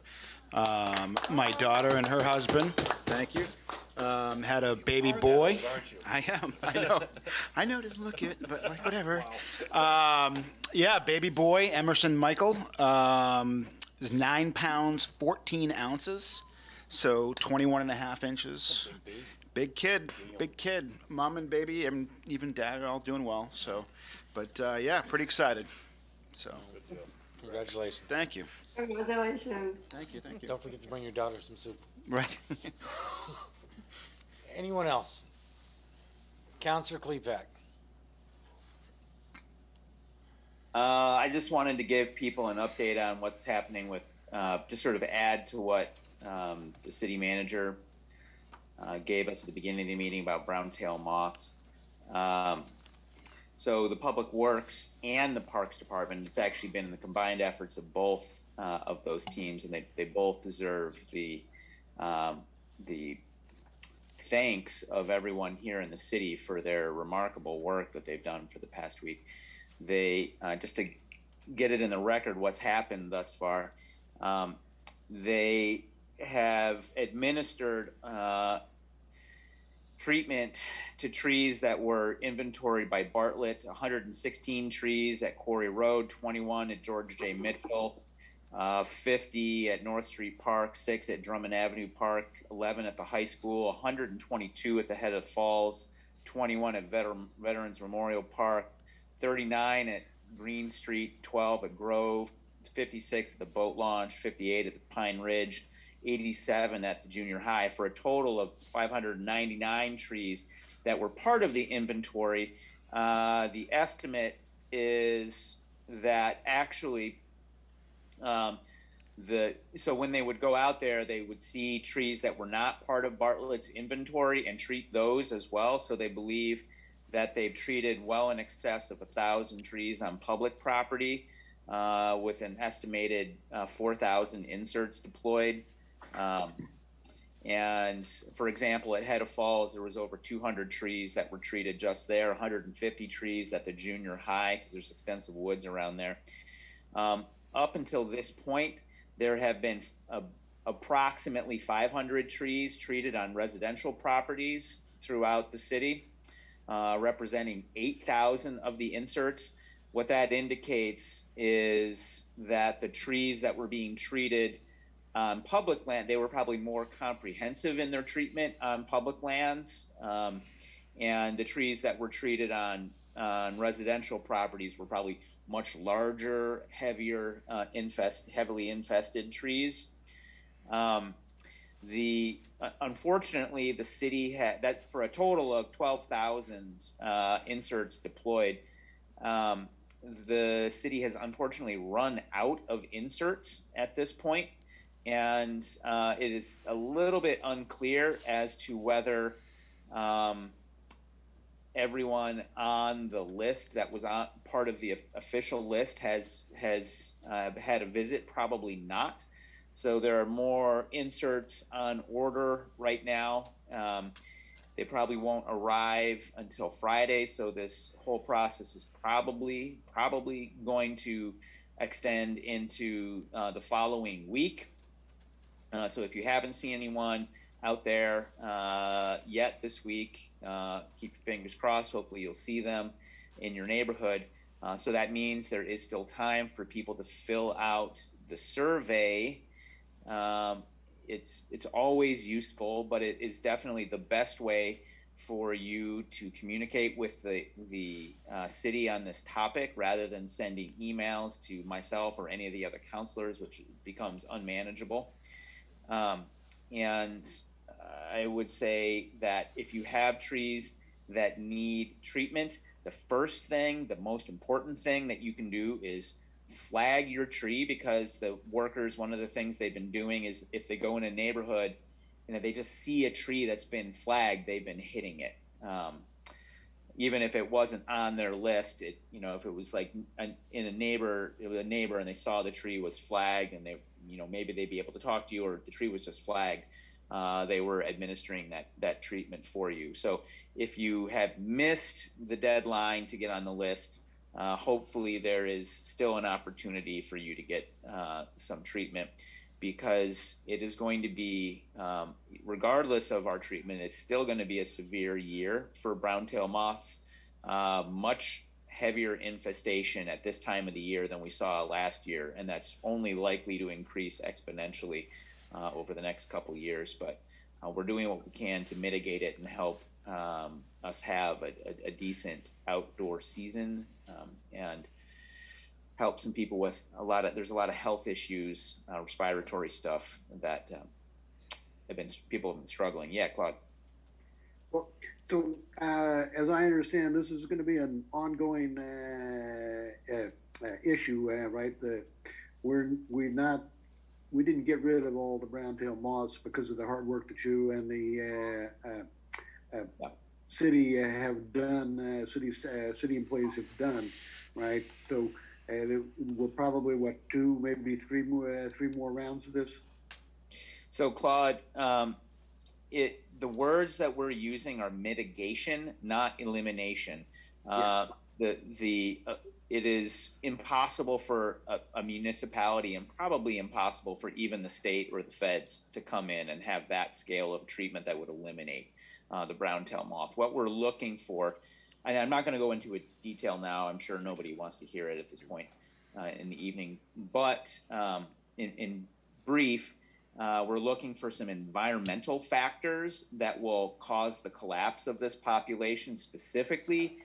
This is not anybody's favorite thing to hear, but we're looking for cooler, wetter April and May. The months of April and May into early June, if they can be cooler and heavier rain, more consistent heavier rain, then it encourages the growth of an opportunistic fungus that, if that happens 2-3 years in a row, then it can crash the population and really knock it out of here. That's the kind of weather pattern that we would hope, fingers crossed, would accompany like a La Nina weather pattern. But the bad news is that basic climate change trends in the state of Maine actually make that kind of a weather pattern less likely. So really what we're trying to do is, we're not comprehensive in our treatment of Waterville at all. We're just hitting the highly trafficked areas, the areas around the schools, the areas around the parks, in people's neighborhood. We're not going deep in the woods at Quarry Road or at the Arb or the inland woods or along the river, where there certainly are very heavy infestations, but there's less traffic down there. And so it's not really, it doesn't make any sense to get down there.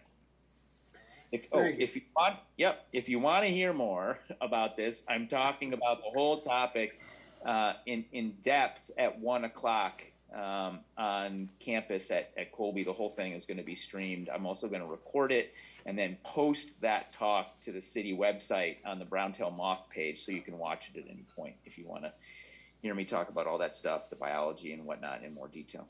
You didn't want to lead with It's like there's someone in the public that has a question, or yeah, Councilor Green. Just a real quick question. What's the window for treatment? Yeah.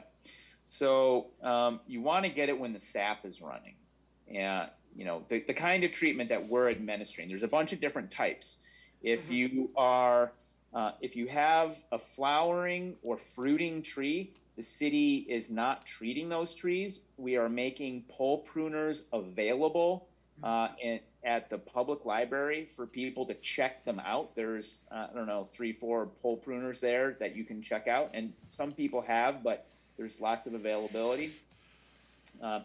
This is the time to do that.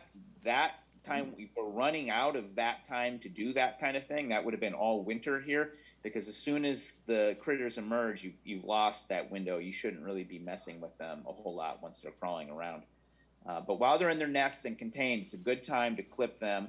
You take them, you stick them in a bucket of water for soapy water for 5 minutes, and then put them in your garbage. And that should be that.